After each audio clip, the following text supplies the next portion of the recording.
Seeds of Hope is a podcast created on the Lekwungen territory, represented today by Esquimalt and Songhees First Nations. We feature special edition episodes at Shianu territory and shared Musqueam, Squamish, and Tsleil-Waututh land. As uninvited guests, we hold with immense gratitude and respect the privilege it is to share and cultivate a climate-conscious community here on what we colonially refer to as Vancouver Island. Hi, I'm your host, Claire Marshall, and welcome to the Seeds of Hope Climate Storytelling Podcast. I'm going around my community to chat with folks who are passionate about all things climate, from advocating for more sustainable environmental practices to enhancing well-being through arts-based activities.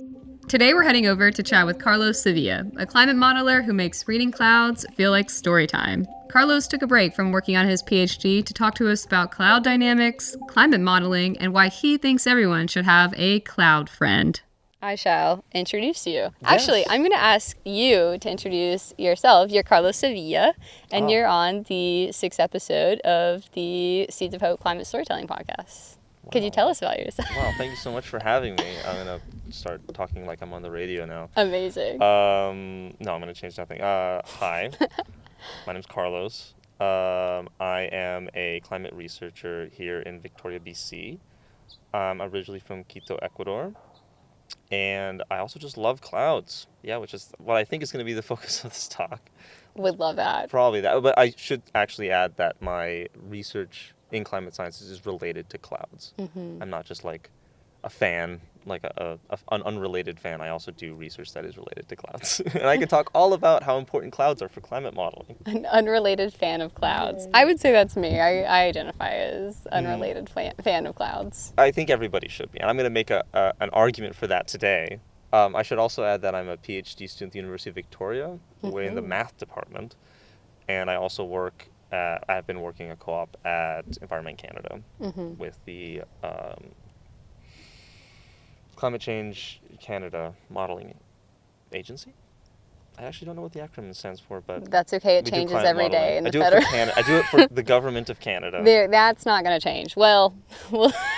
You know what? It's been postponed at least until the next election. We'll put it that way. Yes. Ooh, I can talk about that too, actually. Ooh.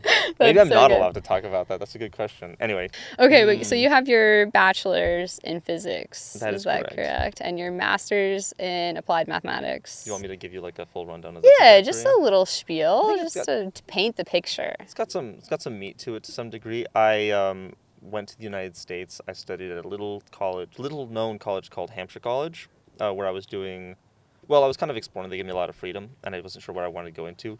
I considered studying history. Whoa, Roman. No, specifically, no, just in general. And in fact, I also considered like anthropology and ethnology, but I was feeling STEM. I ended up doing like theoretical physics. I spent some summers doing internships where I was doing like cosmology and quantum optics. So really just throwing things at the wall, seeing what interested me. But I felt kind of disenchanted by like how abstract a lot of these topics are. It doesn't feel particularly applied. I mean, like quantum optics is very applied if you want to like, play with lasers and do quantum computing, which is what it's related to. But that still wasn't very grounded as I wanted to be. And so I decided after my undergrad to pursue a personal passion for climate, which is something I've always just generally been, I guess I could just call it a crisis that feels really close and home to me, something that I really care about, and I've also just had like an affinity and a love for weather and clouds, like we've talked about, storms and all. And so I decided to do my master's in applied mathematics and climate. There's like a weird degree that I found. I did this in Scotland, in Edinburgh, at Heriot-Watt University. And it was a very quick program, just 1 year. And then when I finished, I came over to University of Victoria to do applied mathematics in climate modeling. And I came in 2021. I'm still here. There we go.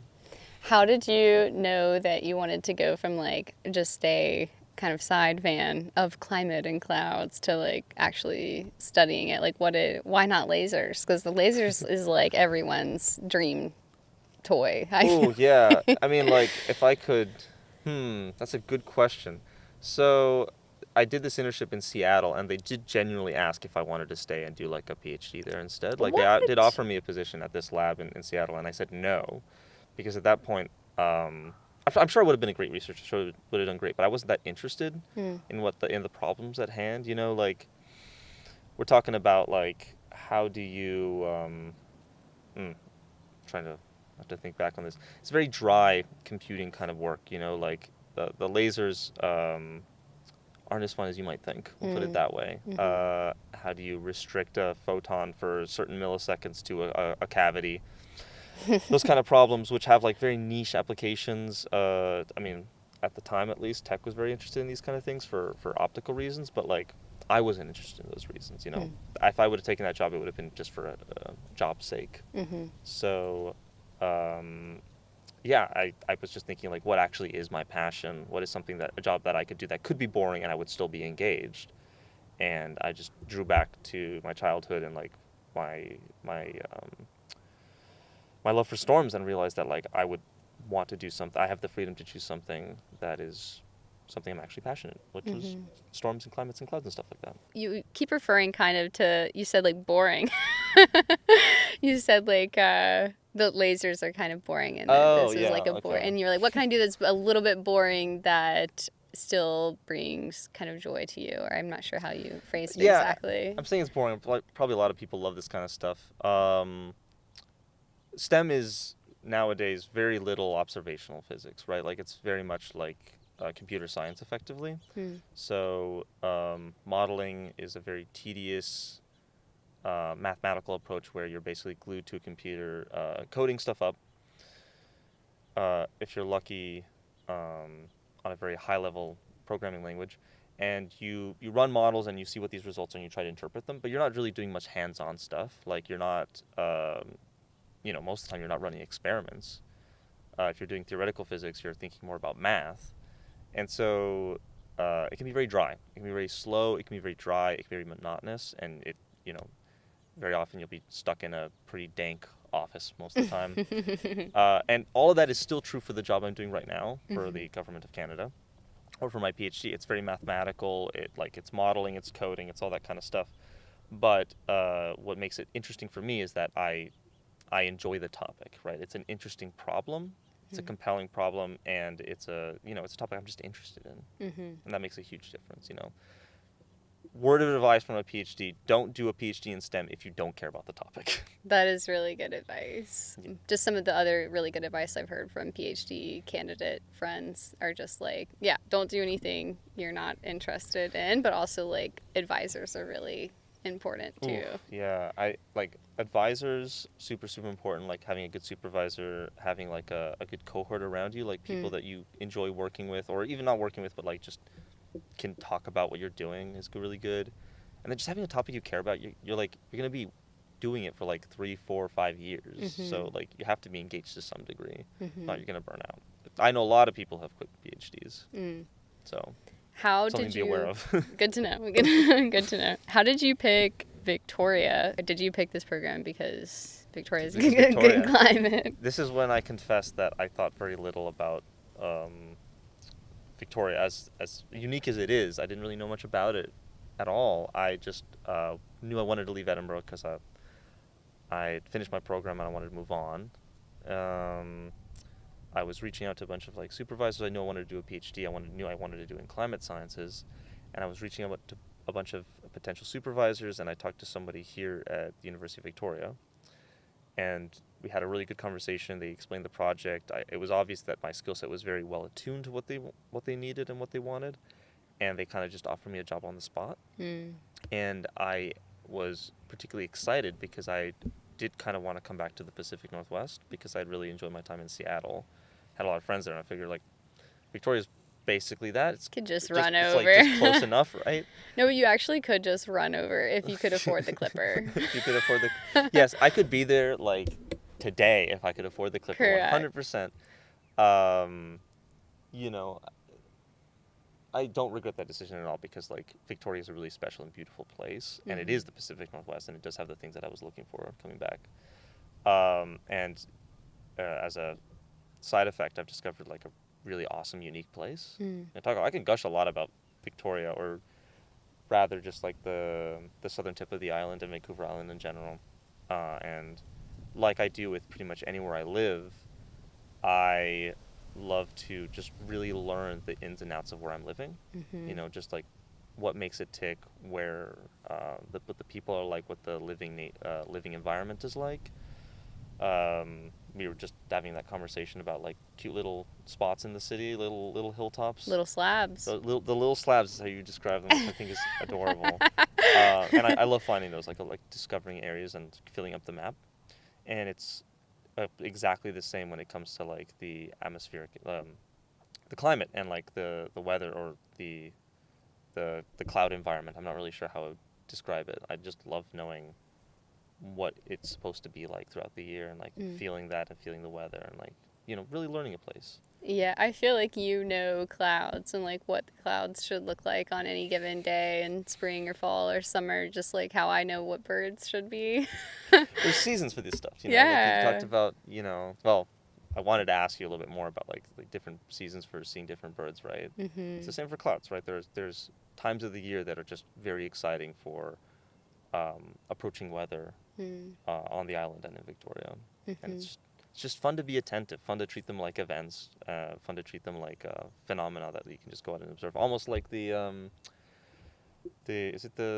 Lyrids, the shooting stars that are coming by like this week, I think. Oh man, I used to want to be an astronaut, so I wish I could like show up for you right now and tell you I know exactly what you're talking about. We're getting shooting stars, like just more frequent. We're getting a meteor shower this week. I think it peaked yesterday. Oh, cool. I think it might be the Lyrids or the Perseids. Or is this like the grouping of meteors that are falling? Or?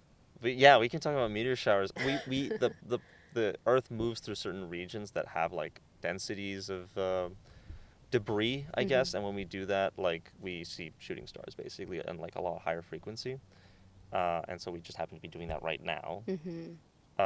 Anyway, my analogy was like certain times of the year they just have like exciting weather events that start to come by, you know, and Victoria just has that just as much as any other place. Yeah. Do you have a favorite time of the year in Victoria for climate, for clouds, for anything? That's really tricky. I mean, the classic for Victoria obviously is our storm season. We have pretty awesome. Okay, I'll make this contrast. How about this? Okay. It's definitely a tie between our two different storm seasons, right? There's the very well-known storm season in October, November, and December that a lot of people in the island know about, because we get these huge storms that come by and cause a lot of awesome waves, and people love to surf them. Yes. And they're generally just like kind of spooky too, like they can cause huge flooding. The word or the phrase atmospheric river gets thrown around a lot. But then on the other side of the year, I've noticed that Victoria just have some smaller scale thunderstorms that sometimes pop up in like April, May, and March. Sometimes we get hail. It's kind of exciting. These can just pop in through. Those storms are super rare in this part of the world, so they're kind of fun to watch. Okay, I have a question that maybe you know the answer to, that I feel like some people might also be wondering. And just like, what would be the difference between these, like, I'm assuming maybe larger scale climate models that you work with to like weather? Like, are weather folks meteorologists, I guess they're called? That is the general difference, yes. And sorry, I didn't mean to interrupt your question. No, yeah, that's kind of it. It's just like, what are they looking at versus what you're looking at? Are you looking at larger scale modeling and like climate over time? Well, climate is always weather over time, but. And this does get at the heart as to why clouds are actually super important for climate modeling. That might be a good springboard. So meteorologists and weather forecasting, you're interested in like telling what the weather's going to be maybe like in the tomorrow or like the next hour. And this is the weather and the atmosphere and the ocean that's connected to it is a very complicated system. Predicting it precisely is extremely difficult, and it gets harder and harder the further you go from where you're standing in the present, right? So weather forecasters are trying to be as accurate as possible, as far as possible, right? So next week or tomorrow, all those kind of things. And so they worry about things like precision, like is it going to rain at this specific location? how long is it going to rain? How strong is the rain going to be? How windy will it be? These are like kind of facts that you'd be interested in if you were a weather forecaster, because you're trying to inform people who are like trying to go record a podcast outside, or are trying to fly from one country to another, or are trying to navigate a boat or something like that. These are things you need to know. And so this is where forecasting comes from. Climate science is a lot newer, and it concerns itself with completely different facts, because we're trying to look at large trends. Climate, by definition, is about averages. And so we are really not concerned with, is it going to rain tomorrow? We're concerned with, will the average amount of precipitation change in the next 10 years, right? Will average winds change in the next year? Will the average amount, like the type of precipitation change? Like, we're talking about like much broader trends. And so the tools we use and the models we use just tend to be different.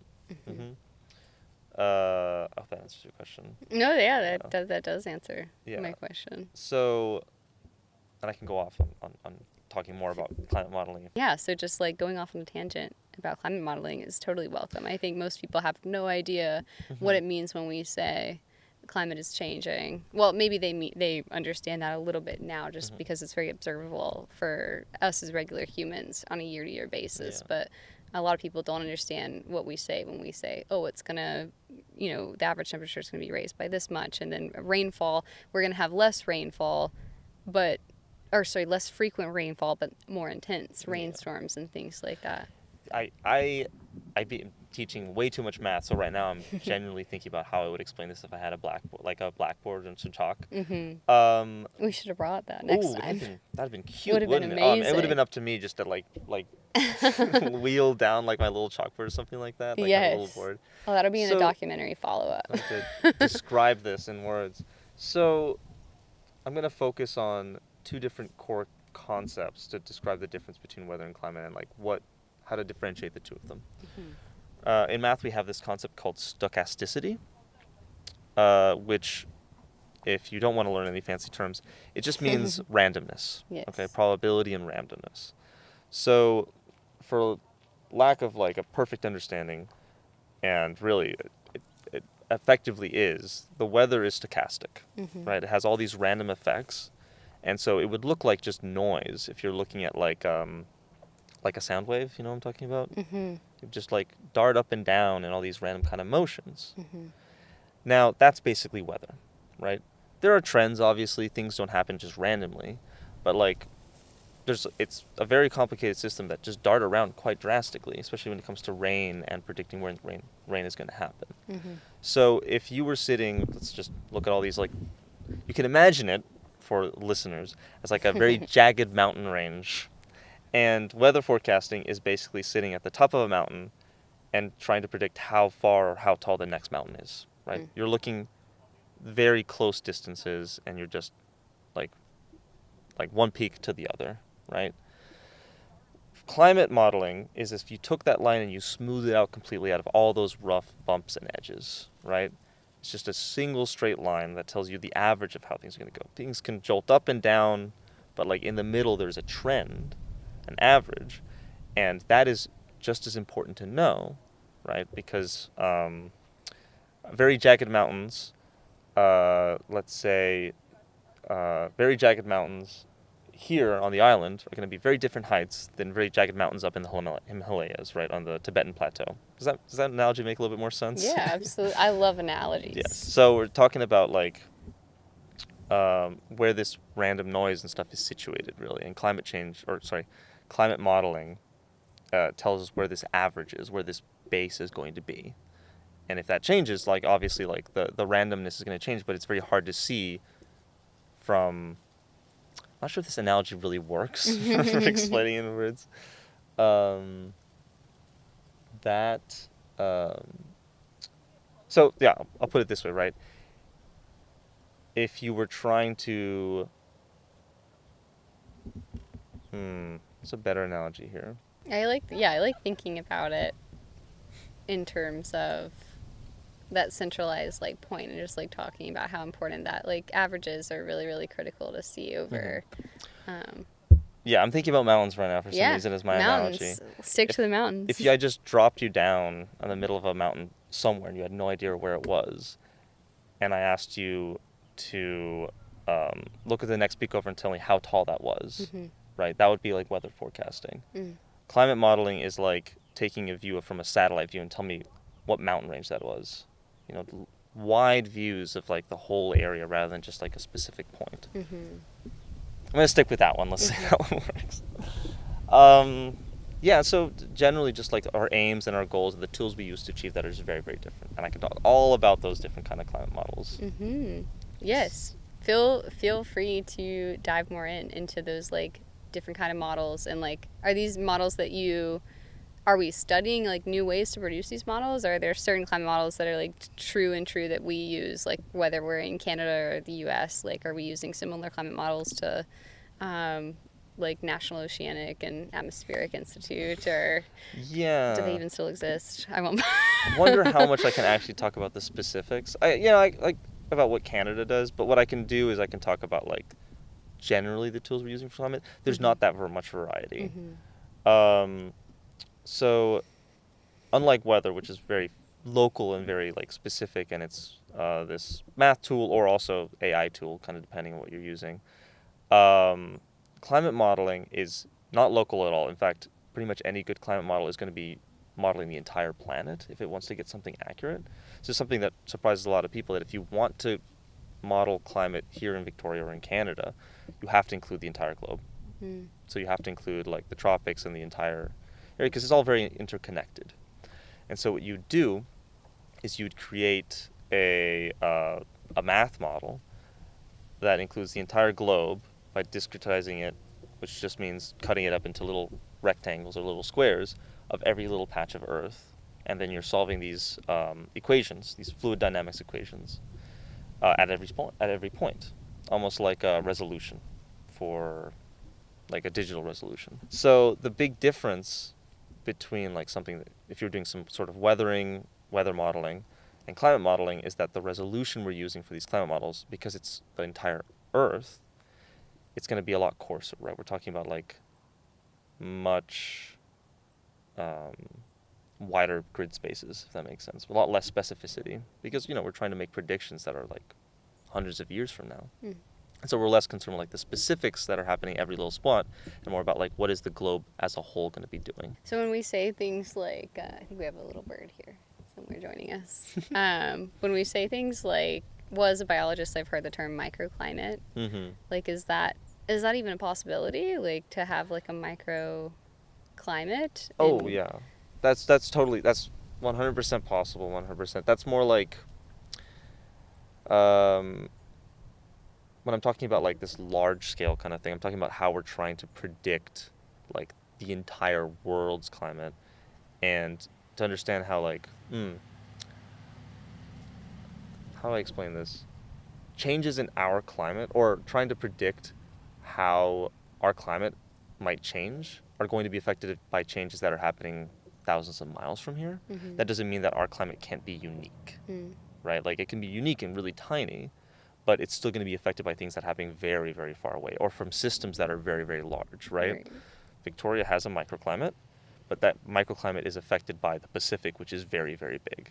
Does that make sense? That makes a lot of sense, yeah. Yes. Absolutely. Yeah.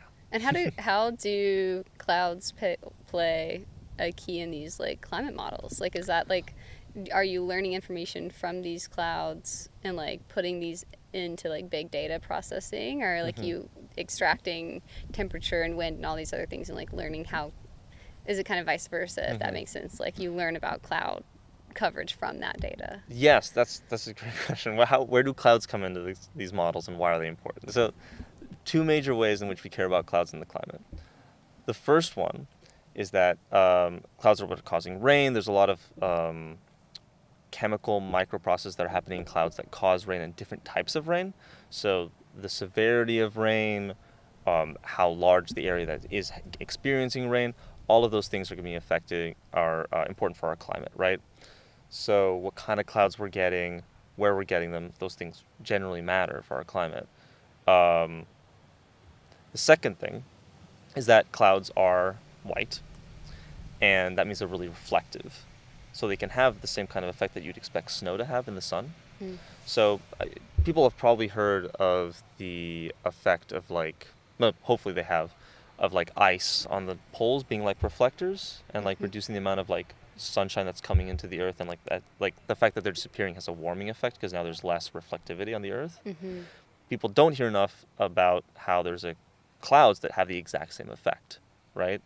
So there are actually like really large cloud systems that are almost permanent over like the Pacific mostly and also the Atlantic, and these reflect a fair bit of sunshine, and those disappearing or those increasing would also change the energy budget of the Earth. So studying how these form and like how future climate change is going to affect these is also important, right? Like we might have like an even greater runaway effect with climate change, or it might be a mitigating factor. We don't actually know. Well, there's some theories, but like we don't really know. In fact, I just read a paper talking about how these last 2 years have been even hotter than climate models have predicted, and one thing could be potentially because these clouds are starting to disappear. They're just less likely to form, and so we might actually have additional heating on top of how bad as things have been, right? So clouds, they can cause record-breaking heat during climate change, so they're important to know. And the thing about clouds is that they're actually really hard to model. The reason for that is they're very small, right? We're talking about this big climate system, this big climate model that's including every single bit of the Earth, and clouds just are very tiny by the scales that we're talking about here. And they have complicated chemistries, so including them has been a long dilemma in a lot of like climate modeling and the science and climatology for quite a while. The second part of your question was, it was like, why do we care? So I love talking about things that like I feel like a lot of people like are, a lot of people, especially like in our circles, talk about climate change a lot, and it's very important to be aware of it. I think we all understand that it's a crisis and it's here. But I don't think a lot of folks have had to like engage in like a debate with someone who doesn't believe in climate change and like where the evidence actually comes from. So back in like the 70s and the 80s and the 90s, we threw up a bunch of satellites to measure just like the energy that the Earth is radiating off of it. And so the energy budget is basically just how much energy is coming in from like the sun mostly, and then how much energy is radiating out. And those things generally should balance, because if we have more energy coming in than is coming out, then the Earth is going to heat on average, right? The Earth isn't a uniform sphere, so it's not going to be like radiating everywhere the same. It's also not going to be like receiving energy always the same from everywhere, but like roughly we can estimate how much energy is coming in out on average, and that's going to be the Earth's energy budget. Thank you. Is there anything else I should clarify? I can do it. And so if is the idea then that we are like receiving more energy than we are putting back out into the upper atmosphere or even like space? Like if climate is, if the global temperatures are warming, does that mean that we're just like, because of the erasure of clouds or like of course with the complex like interactions of greenhouse gases, like we're now like uptaking more energy? Yeah, so you can, in the simplest terms, you can think of climate change as just like the Earth has a energy emissivity, right? Which is just like the energy that we radiate off into space as heat. It's measurable, and satellites do this kind of measurements. And that like emissivity depends on the qualities of the surface of the Earth, like its color, and the composition of the atmosphere. You could think of it as the difference between a pair of black pants and a pair of like white pants. Like how toasty are they going to get in the sun, right? That color is making a difference, right? So these different properties change, how hot the Earth gets is going to change with it. I mean, the input of the sun and how bright the sun is also changes a little bit, but we can calculate that as well. So generally, climate change is just we're changing the properties of the Earth, and so its ability to retain heat is increasing, while the amount of sun from the the energy from the sun isn't changing that much. Does that make sense? Yeah, absolutely. And that's, yeah. And that's why I guess we see, I mean, this is just like a very small scale, but people are like, well, like one of the easiest like climate solutions is just painting rooftops. Right. which is honestly kind of underscored, like it actually would have a surprising effect. Yeah, and there's all these different ways that we didn't realize that we could change our climate locally quite drastically on it. Like our climate models include things like how much of the land surface is trees, because they have a different kind of reflectivity. How much of it is cloud, like I just told you, has a different kind of reflectivity. Hard to model because clouds change a lot, but we need to know on average because it tells us how much of this energy is going to be shot back out into space. The amount of like cities have the same kind of, it's equally important. Yeah, all of these things are changing, like, again, the properties of the Earth that allow it to retain heat versus sending it back into space. So I remember taking this science climate modeling course, and just like a big component of it is, you know, it's always like it could be better, it could be about as we think it's going to be, or it could be way worse. Is that kind of correct? This is slightly outside of my purview with what I do, because I do a lot of model development, not so much like error mitigation or like analysis of the results. So I'm not super sure where our margins go, but we tend to try to encapsulate all the possibilities because these are really complicated models, right? They have like so many different components. We usually run what's called an ensemble. So like a lot of countries have their own models, and these models have a lot of parameters that you can tune and change. And so what we do is we just run all of them and compare all of them together and run them into different configurations, and we see what all of those results look like. There's a pretty broad spread, and we're actively comparing to them what is actually happening, right? We actually now have, 30, 50 years of like actual climate change data to compare to. So we can see how well our models have done in the last 20 years to predict what's happened. And so all of those things work together to try to make the predictions more accurate. It's never going to be perfect. We can't strive for perfection. It's not possible. But we can create like a pretty wide margin of error and like kind of compare and see what seems to be more accurate, if that makes sense. But generally what I'm saying is that like there are a lot of models out there. We can see what seems to be the most extreme possibility, what seems to be the least likely possibility. We can look at that whole spectrum and like helps us make decisions about, you know, ideally policy, but just generally what we can expect. Have you had any like interesting conversations as a climate modeler? Just like with I won't say that, you know, I really don't like to give light to like the train of thought that's like we're not debating climate change anymore. Like that's just so over. But yeah, like have you had has your research like led you down any places you didn't really think you were going to end up? Like, okay, I have talked to and just engaged online with people who are fairly familiar with a lot of data and like a lot of real climate modeling, and just come up with completely different conclusions. These aren't experts. These aren't scientists, but there's obviously like a lot of interest in proving that this isn't true. Yes. I guess. So it's interesting. If anything, it's like I found it fun at times because I get to question myself a little bit. I'll go ahead and say climate change is real. And it's a crisis.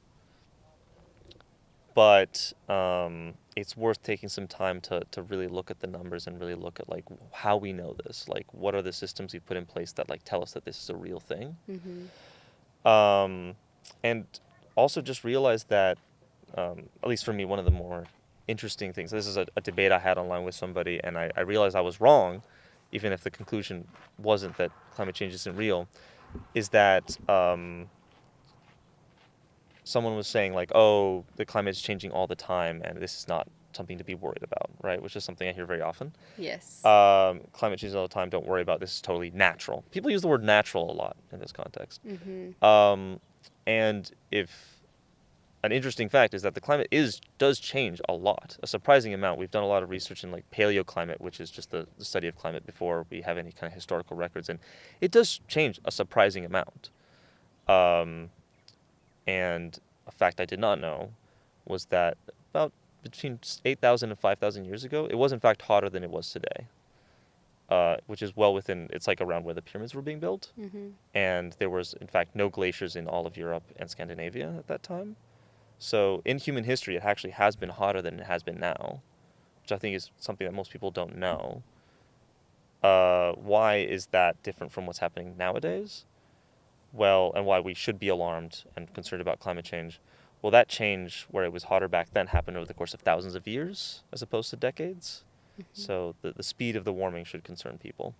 But engaging in those conversations, you always end up learning something you didn't know. Absolutely. Especially if you're willing to look into it and like do the research, right? You know, you said a phrase there that you never hear, and it's that I was engaged in an internet conversation that I was wrong, and I learned something from it because everyone feels very, very much like centered in their opinions, it seems, like especially on Reddit or comments on the internet. Yeah. So that's really cool. Nowadays, the word climate has very like strong connotations with like alarms and crises and like a very scary future. Mm-hmm. But for me, it's still an interesting and like it's interesting topic that's just worth studying, and I find it I'm very passionate about it, and learning something new about it is just always going to be interesting for me. Yeah, so that's really interesting. Like, yeah, I think that you're one of the first people that I've talked to in not only just like through the podcast, but in general in my like biology career where you're not, yeah, like you obviously care about climate change and you're like, this is like a crisis that we're facing, but it's like birds. Yeah, I mean, oh my God, you love them. You love the clouds. I would be doing this research in a amazing, beautiful world where climate change wasn't a real crisis we were facing. I would still be doing this research, and it would still be just as interesting for me, and I think it would be still as worth studying, right? Like, because I think I've alluded to this before, like, there's the climate change reasons that I write in my papers and I include to get the kind of funding to do this kind of research, and I make it publishable, and I make it lucrative. Yeah, lucrative is not the right word either. Anyway, appealable? Appealing. Makes it like justifies the research, right? Right. Using justifiable things about the crisis and climate change is like it's the justification, especially for governments. But I still hold that understanding your local climate and your local weather is just a really powerful and important way of engaging with your environment. You know, of knowing the place where you live. And I think we live in a society where our detachment from that weather has never been greater, right? We could spend all our days indoors and almost never think about it, especially if you live in a place like Victoria where like there are a lot fewer hazards than other places, you know. But I think that connection is just as important as with our living environment, and I think it's worth knowing, like what is happening up there in our skies and in the atmosphere. Yeah. Do you know how regular people like me could become more acquainted with what's happening up there? Other than, I guess, having a friend that... Yes! I mean... Be Carlos's friend. Find a cloud friend. I think that's a great idea. Find a weather watcher friend. There's a lot of us out there. I'll be totally honest. There's some fun Facebook groups where people just post, like, fun what is happening out there in the weather today. Mm-hmm. But outside of that, just learning, like, a little... fluid dynamics related to weather, and then like learning a couple of the cloud types, I think it would get you a long ways. And then the most important one, just spend some time outside looking at the skies. And just ask yourself, what is the weather like today? What does it feel like? Or even just looking at the forecast, looking at a forecast tool that's a little bit more informative and elaborate than Google, for example. I think those are good ways to start. Those seem like really good ways to start.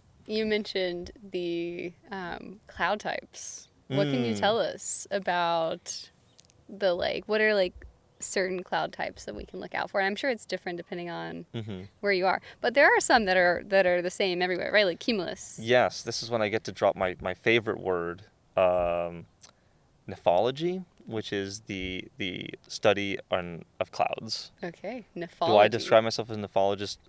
Rarely ever, but it's a fun word that it exists. I love that word. I love it. There's got to be an ology episode. If not, Ooh. she should interview you. Oh, that'd be fun. Yes. Allie Ward, if you're watching this. Yes, all about clouds. My gosh. Nephologist. So we also have to talk about. Ooh, look at that kestrel. Look at that. Oh. Oh, there's look at that falcon. Whoa. I only got a glimpse of it, but that's Very so majestic. cool. Now that we're looking at the skies, we get to talk about how we chose this lovely setting to hopefully do some cloud watching. It is the clearest day we've had. There's probably. one cloud. Is it though? That's Oh yeah, look at that! That's Oh my definitely goodness! gotta be a cloud. Just look at that little guy. Look at him go. Hanging out by Mount Baker. I think that's Mount Baker. Yeah, it is Mount Baker. Yeah. So yeah, just to the little left of Mount Baker. She's the only one in this. Oh no, that's like a It's cloud. oh yeah, like the one in between the trees right over there Yeah. in the great distance. We are really starved for getting anything to look at. It's so funny. So what are the these? different cloud types. So I'm going to be careful here because a lot of people who enjoy clouds on these online communities we alluded to earlier care a lot about cloud classifications and being like really strict with them. I find them to be kind of fun and cute to know, but their utility is fairly limited, especially if you're more interested in like what's going on up there, right? So there's a lot of like cloud types and classifications and fancy Latin words that have been established, and there's like a rigorous system that's defined by like the you know what, I can't remember who defines them exactly. It's an organization. It might be the UK one, I'm not sure. And some people love to know these and to spot these kind of clouds, but not all of it's particularly useful, we'll put it that way. Fun to know sometimes, other times it's kind of silly. Okay. Anyway,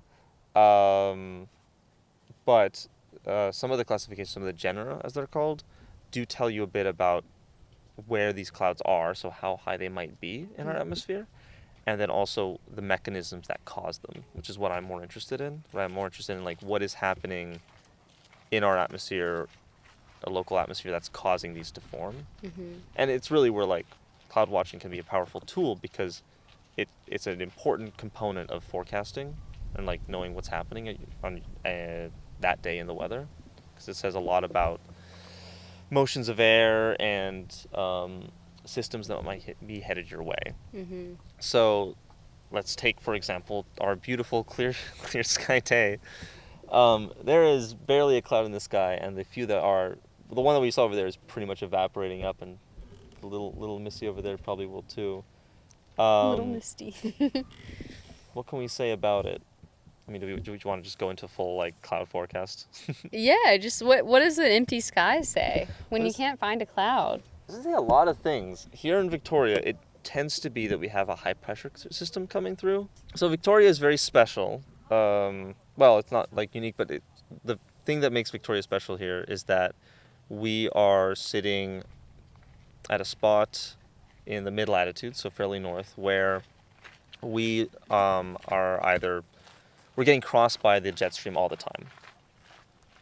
And what that means, especially in the mid-latitudes, is that we get smacked by these big, wide pressure systems relatively occasionally. They actually come in waves. They're called Rossby waves. Don't worry about that. Okay. Big atmospheric systems where we'll have high pressure, and then they'll be replaced by low pressure, and it'll happen semi-regularly with a certain period of time. High pressure generally means no precipitation, no clouds. Well, it's more like the processes that make clouds are mitigated. Often you'll have like a cap on top of your local area of high pressure. It'll be like warmer, dry air that kind of like prevents air from rising. Downward air currents also prevent that. So we've got all these mechanisms that just prevent clouds from forming. And it leads to a very clear sky, usually smoggy skies too, because it also traps out like different kinds of like human activity emissions. And depending on the position, it can also cause heavy winds. Again, depends on where the system is. When we're saying like high pressure systems and like jet streams. Like, is wind involved in this? 100%. Yeah. Is she there? Is she at the party? Is wind there, and what does she do? Yeah, what is she doing? It's starting to get windy now, actually, a little bit. It's a little windy, yeah. Gosh, wind is such a broad term, right? Because we're just talking about like air moving from one place to another. So a lot of different things can cause wind, mechanisms at least. But generally, wind is just moving between like one area of high pressure to one of low pressure, right? So that can be caused by a lot of things, right? Temperature can cause pressure. So the most generic wind that you get is called a sea breeze. We're probably getting that right now, honestly, which is that land heats up a lot faster than the ocean does or the sea does, and that air will rise, cause low pressure, and then wind will come to replace that air that just rose, right? So probably what we're getting right now. She's hearing Very, us. They're very hearing gentle. us. Whoever's out there. On a much larger scale, and for reasons that I won't talk about too much, these big low pressure, high pressure systems will form, like these big centers of low and high pressure. And low pressure tends to rotate counterclockwise, what's called cyclonic, and high pressure systems tend to rotate, and also much softer, clockwise. And so you've got this like big, almost like hourglass structure that'll gravitate over us, and then like where that is located relative to us is where the wind is going to be like. These are like what are called the prevailing winds, so they're like the average large scale winds. These are like small scale like sea breezes, like I talked about. So in winter, when we get smacked by those November storms like we talked about, that's just one big low pressure system that's hitting us pretty much dead on.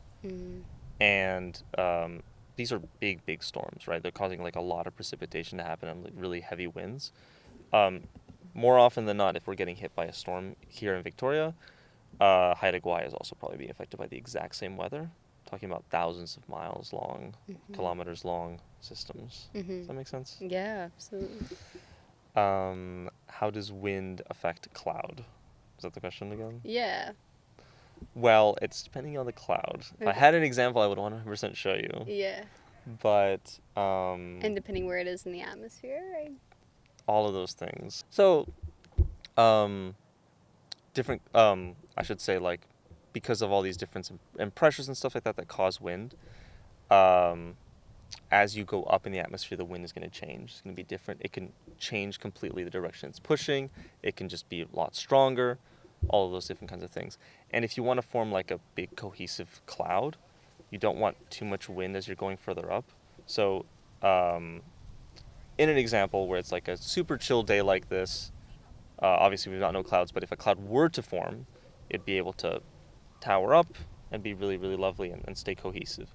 But in a scenario where there's like low winds below, then high winds above, you can actually see these clouds get torn and sheared, and sometimes it can prevent them from developing into anything larger. Wow, kind of violent. I used very violent language, but torn and sheared. But generally, like, it's just like a cloud that kind of has this it's kind of like diagonal shape, and you can see as it's being pushed stronger, higher up than lower down. And at a certain level, these kind of winds can actually like help storms develop. And when it's too powerful, they'll actually prevent storms from developing. So you can actually like look at the profile of a cloud, and it can tell you what is going on further up in the atmosphere.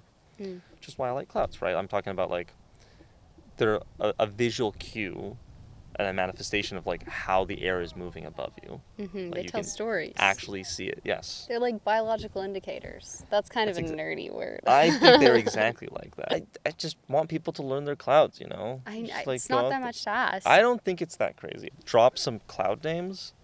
People can go out on the internet and find beautiful cloud pictures, because there's some types that I think are really well worth. The question I thought you would ask me, because everyone asked me this question, is what is your favorite cloud? So I'm so sorry. You know what I'm gonna ask you that question. Failed you. What is your favorite cloud? Describe it and I'll try to identify it. How about that? What's my favorite cloud? I've got lots of cloud photos I have apparently 28 results whenever I look up clouds, which I definitely have taken way more cloud photos than that. In fact, some of these aren't even clouds. Oh, okay, here's a good answer. Yes. So this cloud specifically is very like, it's almost like a slinky. Like it's elongated and it's kind of wispy like this. It's elongated and and it's wispy. alone in the world. There's not a lot of other clouds around her. Oh, wow. Okay. Did I give you a tricky one? Yeah, you're just trying to guess. Is Okay. that my plan? Is that what I'm trying to do? You're not going to Well, show me the picture? I wouldn't know if you were right, but... If it's... Okay, I'm going to have to see this picture. Okay, I'll show you. Elongated and wispy. Oh, it's kind of a slinky. Okay. That's, there's actually a term for this. Okay. So there's a lot of people who I was talking a little bit about how important some of these cloud features are, like the ones that are like kind of reflecting back the sun and stuff like that.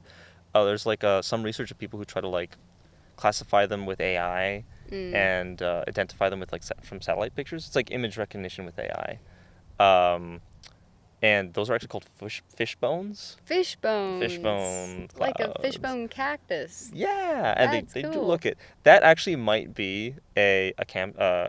A contrail. Yeah, okay. so contrails are really, like, I'm going to talk about contrails like they're fun clouds, but they are fun clouds because they'll like make these like, very uniform streaks, and it's water that's condensed, but then because it's way high up, it'll freeze or glaciate, as we say in the biz, and then the wind will drag it into these fishbone structures. Wow. They're really, really pretty. Like kind of like watercolor, like smearing it. It's almost like you're taking a Bob Ross-esque brush and you're just streaking them down with white paint along your sky. That happy little cloud is now streaked. I love it. That's awesome. I'm going to show you my favorite kind of cloud. This is called, for everybody, it's called an asparagus cloud. Sounds like asparagus. Which is exactly how I remember the name. Asparagus. It sounds like asparagus, but it's asparagus. So asparagus clouds are caused by like flat layers of clouds. Okay.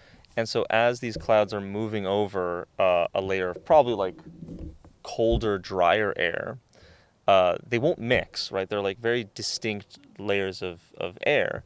But at the interface between the two, you'll get like friction will start to happen, right? The exact same thing as what happens when you blow over the surface of like a bucket of water. Ripples will form. And as it starts to, at that interface starts to mix, evaporation will happen of this cloud, and that evaporation heats the air and will cause pressure differentials like we talked about, and that'll drag down some bits of the cloud, and it'll give like this wavy kind of pattern that'll start to happen throughout the layer. Whoa. And the more intense the difference between the warm air and the cold air, the more intense these wavelets can be. And they can be so beautiful, especially on like with low like lighting. It'll make these like really deep, beautiful grays and whites, and all these. You can really see like the structure of the cloud when you start to get the good lighting. They're awesome. Asparagus clouds, my favorite because they were actually classified not too long ago. I think it was like less than 10 years ago. They were like, we need a new cloud type. I'm gonna call it an asparagus. I love that. I love that you called them wavelets too. Like the wave. That's like it's like olita, like the little cute. Las olitas. That's exactly Las what it is. olitas. How cute. So often nowadays, paying attention to the weather only happens when we're like distressed. Right. Or like concerned for our well-being, or we have something to say about climate change, right? Like, oh, it's too hot probably because climate change. And like the number of times that I'm like, I have no idea if that's true. Like have I checked the average? Do I know if this is unusual? Does it get this hot usually in Victoria? Like, I think it's worth studying these things. I think it's worth knowing. Not because like I think that we need more rigor about proving that climate change is real or anything, but like just making so that the only time that we think about the weather isn't when we're worried about our future and worried about the climate change, worried about the crisis. Yeah, being more I like what you said about just like inviting more mindfulness into it, and not just like replicating what we do see on the internet and on social media, which is true. It is like there's plenty of cause for concern, but to just like really not let it just be something that you experience. Just like with birds, like there's a nuthatch right now that's calling behind me. I love the nuthatches. They're so wonderful. And just recognizing things for what they are versus just like accepting them as part of our everyday narrative. Yeah, I think clouds and birds, really, there's a similarity there. I did not know. I'm so bad with the birds, but I do have a soft spot for the hummingbirds. Yes. And I'm sure you know why, because Ecuador is just like riddled with them. Absolutely. Yeah. Colibri? Los colibris. Los colibris. Which are my favorite. Just jumping off that, I guess you said we were wrapping up, but now I'm like thinking about the philosophy then of like mindfulness with weather and stuff like that. Mm-hmm. I think I made this point at the talk I gave on weather, which is that we I don't know, like nowadays, like so much of like the weather we talk about is catastrophized, it's like disasters and stuff like that. It's like the weather we mostly pay attention to. Mm-hmm. But atmospheric rivers, Mm-hmm. as we've nowadays call them, and heat waves aren't new. Mm-hmm. They're not really a new part of this living environment that we're in, you know. First Nations have their own ways of describing them, have relied on them for seasonal rain for like millennia. Mm-hmm. And it's just only now that we pay attention to them only in regards to like, is this an indicator of our impending doom? Yeah. As opposed to just part of the place we're living in. They're definitely changing. It's definitely getting hotter. There are things to be concerned about. But I don't know. As far as like, should we always be focused on this kind of like doom perspective? Mm-hmm. I don't know. Well, I don't think it's that helpful. I don't think it's... Or productive. Yes. Because, you know, you don't want to feed like a kind of like doomsday, no hope kind of mentality as it is. Because then you take no action. You take no action. Don't look up. I think the of movie. it... Yes, exactly. You know, when I first came to Victoria, I got myself really involved in the Environmental Restoration Club. Mm-hmm. And I found it as like an incredibly important way of getting to know the city from a living environment perspective. Mm-hmm. And knowing what is invasive and what is like a healthy environment, all these kind of things. I think of it exactly the same with the weather, right? Like if you look at everything and you have no reference point of like what is a healthy environment and what isn't, with the weather, then just everything is hostile or everything is doomed, rather than like what is normal and what isn't, right? There's a way you can discern these things, and I think it's worth knowing. The same way that I want to know when I'm looking at a forest that's completely covered in ivy and knowing that that's a problem that we can do something about, as opposed to told me, which, okay, there's some blackberry over there, but other than that, it's pretty lovely. No ivy. No ivy, at least. That I see. This is all invasive grasses, but we're going to ignore that. Yeah, yes. That's why we're fiddling. That's why we put our director's chairs on there. Yes, in spite. I think I heard a hummingbird very close Mm-hmm. for you.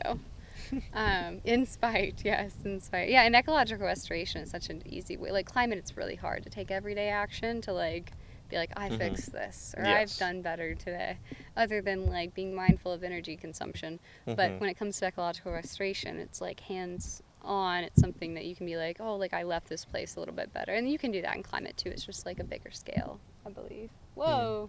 Sorry, big vulture. See him landing, like flying over there. Well, Carlos. Yes. I think that was lovely chat. I think we could chat more. I would love to chat more. However, we do have one more podcast we have to get to today. Oh, we're doing another one today? Okay. We're doing another one today. But it was a joy having you. I'm so glad you agreed to coming on Yes, our thanks for having me. cute little podcast. Our podcastcito. Well, we talked a long time, so it's not that little, but Okay. but it was a joy, and I think that everyone should have a climate friend and a cloud friend. And is there anything else you wanted to say, or It's like a sign off, I guess? Yeah. Ooh. handshake? What? A What did you say? A cloud handshake. A cloud handshake. What would that even look like? That's my...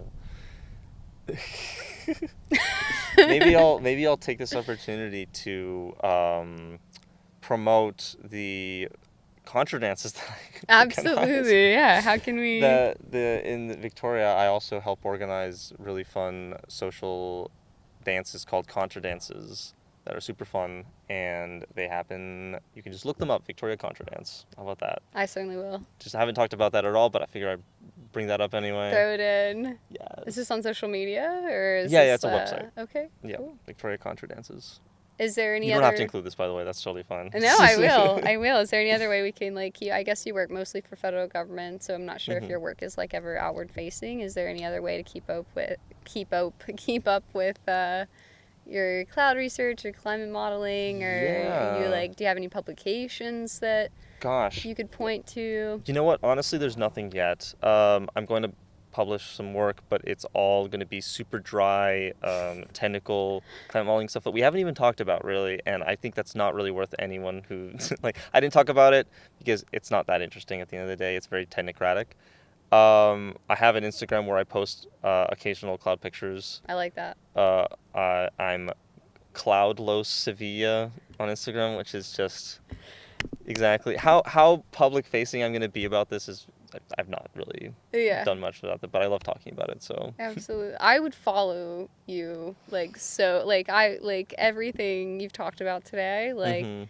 I think people need I think people should be showing their clouds, if you know what I mean. I would love that just to be a trend. I don't want to be like a cloud influencer, but I would love for people just to like have that intention in their hearts. We'll put it that way. I'll start showing mine. Yes, do that. Exactly. Amazing. All right. I think that's it. Yay. Okay. Logging off. I hope that wasn't too... Special thanks to our camera operator, Britton McCubbin. This podcast was produced with support from TELUS STORYHIVE. Shout out to the Starfish Canada for helping bring this vision to life. I'm your host, Claire Marshall, and this is Seeds of Hope. We'll see you next time.